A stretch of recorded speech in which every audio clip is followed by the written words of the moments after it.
चलिए बच्चों देखते हैं इस क्वेश्चन को कि ये क्वेश्चन क्या कहता है। Let's start with this question. Given below are two statement, one is labeled as assertion A and another is labeled as reason R. assertion A कह रहा है osteoporosis is the characterized by the decreased bone mass and increased chance of fracture. बिल्कुल सही बात है, आपकी NCERT line कहती है कि ऑस्टियोपोरोसिस में क्या हो जाता है, जो बोन मास होता है वो डिक्रीज होना शुरू हो जाता है, कार्टिलेज जो बीच में होते हैं वो डिक्रीज होने शुरू हो जाते हैं, ठीक है। और क्या हो जाता है, वहाँ पे आर्टिकुलेशन सरफेस के बीच में गैप आना शुरू हो जाता है, फाइबर्स इकट्ठे हो जाएंगे, जिसकी वजह से क्या होगा, फ्रैक्चर होने का चांस बढ़ जाएगा, बोन कैसी हो जाएंगी, वीक हो जाएंगी, फ्रेजाइल हो जाएंगी, ठीक है। रीजन क्या दिया है इन्होंने, common cause of osteoporosis is increase level of oestrogen, ये इन्होंने गलत ऑप्शन दे दिया, ये रीजन नहीं है, ठीक है। तो स्टार्ट करते हैं, इसको समझते हैं कैसे। ऑस्टियोपोरोसिस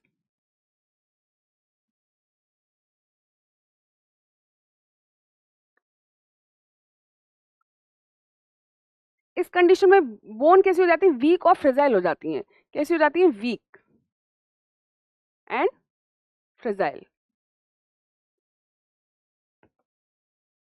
क्योंकि क्या हो जाता है, यहाँ पे जो कैल्शियम होता है, कैल्शियम का लेवल कैसा हो जाता है, यहाँ पे डिक्रीज होना शुरू हो जाता है, डिक्रीज होना शुरू हो जाता है ऑस्टियोपोरोसिस के टाइम पे।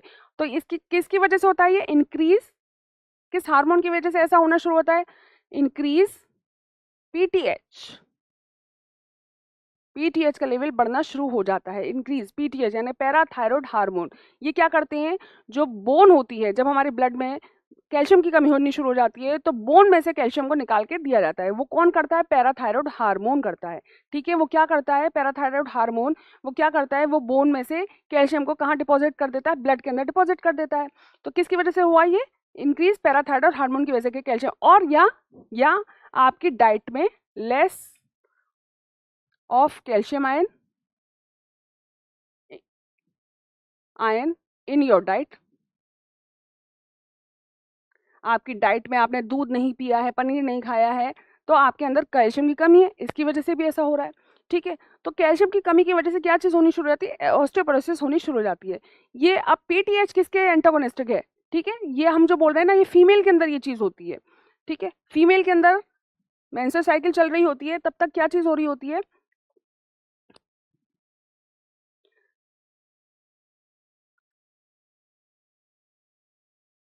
एस्ट्रोजन, एक हार्मोन रिलीज होता है जिसको बोलते हैं हम एस्ट्रोजन। एस्ट्रोजन एस्ट्रोजन एंटागोनिस्टिक है, एंटा एंटागोनिस्टिक ऑफ पीटीएच, ठीक है। क्या होता है कि एस्ट्रोजन जब तक रहता है, एस्ट्रोजन कब तक रहता है, एस्ट्रोजन आपका जब तक मेनोपॉज नहीं आता फीमेल्स के अंदर, तब तक एस्ट्रोजन का लेवल रहता है बॉडी के अंदर, ठीक है। तो एस्ट्रोजन क्या करता है, पीटीएच के लेवल को इंक्रीज नहीं करने देता, उसका इंक्रीज होता भी है लेवल तो उसको वो एंटागोनिस्टिक उसको रोक देता है, उसको पीटीएच को इफेक्ट को नहीं आने देता। लेकिन जैसे ही मोनोपॉज हो जाता है तो फीमेल के अंदर एस्ट्रोजन हार्मोन का सिक्रीशन हो जाता है बंद, तो वहां पे जब इंक्रीज होगा पीटीएच, ठीक है, तो क्या प्रॉब्लम हो जाएगी, इसलिए बोलते हैं जो ऑस्टियोपोरोसिस फीमेल्स को आफ्टर मेनोपॉज स्टार्ट हो जाता है, ठीक है। क्योंकि वहां पे क्या हुआ, एस्ट्रोजन का लेवल कैसा हो गया, कम हो गया, एस्ट्रोजन बनना ही बंद हो गया मेनोपॉज के बाद। तो क्या चीज हुई वहां पे कि पीटीएस का लेवल जब बढ़ेगा तब वो उसको कंट्रोल नहीं कर पाएगा, तो नहीं कर पाएगा, उसके बाद बोन कैसी हो जाएंगी, वीक हो जाएंगी, फ्रेजाइल हो जाएंगी, और उसकी वजह से फ्रैक्चर होने के चांसेस हो जाएंगे। तो जो फीमेल्स के अंदर, स्पेशली फीमेल्स के अंदर ये वाला कंडीशन आपकी कहाँ होगी, फीमेल्स के अंदर, इसलिए फीमेल्स में ये मोस्ट प्रोबेबली देखने को मिलता है आफ्टर मोनोपॉज,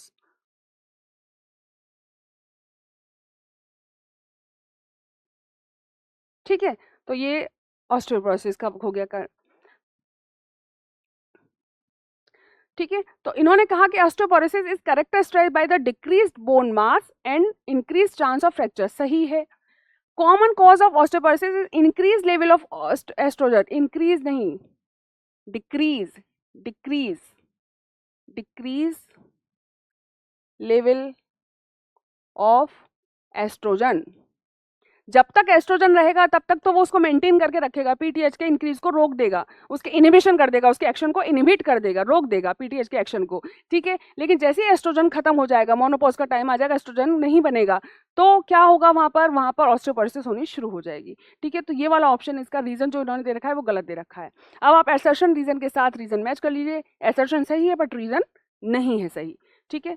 तो assertion A is correct but reason is not correct. Option आपका क्या बन गया यहाँ पे? डी। आंसर क्या हो गया आपका यहाँ पर? डी। समझ में आया? आंसर बन गया डी। समझ में आया? ऑस्टियोपोरोसिस से क्या हुआ? बोन कैसे हुई? वीक हुई, फ्रेजाइल हुई, ठीक है। और किसकी वजह से होती है? या तो आपकी डाइट में कैल्शियम की कमी, ये बेसिकली होता किसकी वजह से? कैल्शियम की कमी की वजह से। कैल्शियम की कमी क्यों आई? पीटीएच हार्मोन की वजह से, कि आपके ब्लड में कैल्शियम की कमी है, तो कैल्शियम कहाँ है? बोन में, तो बोन से कहाँ डाला जाएगा? ब्लड में, ठीक है। वो ये काम कौन करता है? पीटीएच करता है, ठीक है। इंक्रीज पीटीएच, तो पीटीएच का लेवल बढ़ना शुरू हो जाएगा। अब क्या आपकी डाइट में कमी है, यानी कि आपने अपने खाने में कैल्शियम की डाइट नहीं ली है, दूध नहीं खाया है, दही नहीं खाया है, पनीर नहीं खाया है, ये भी हो सकता है उसका कारण, इसलिए वो कैल्शियम आपका कम होता चला जा रहा है। तो ये बेसिकली कम कैल्शियम की वजह से हो रहा है। अब फीमेल्स के अंदर ये कंडीशन क्यों नहीं एप्लीकेबल होती? क्योंकि फीमेल्स में एस्ट्रोजन होता है। एस्ट्रोजन क्या है?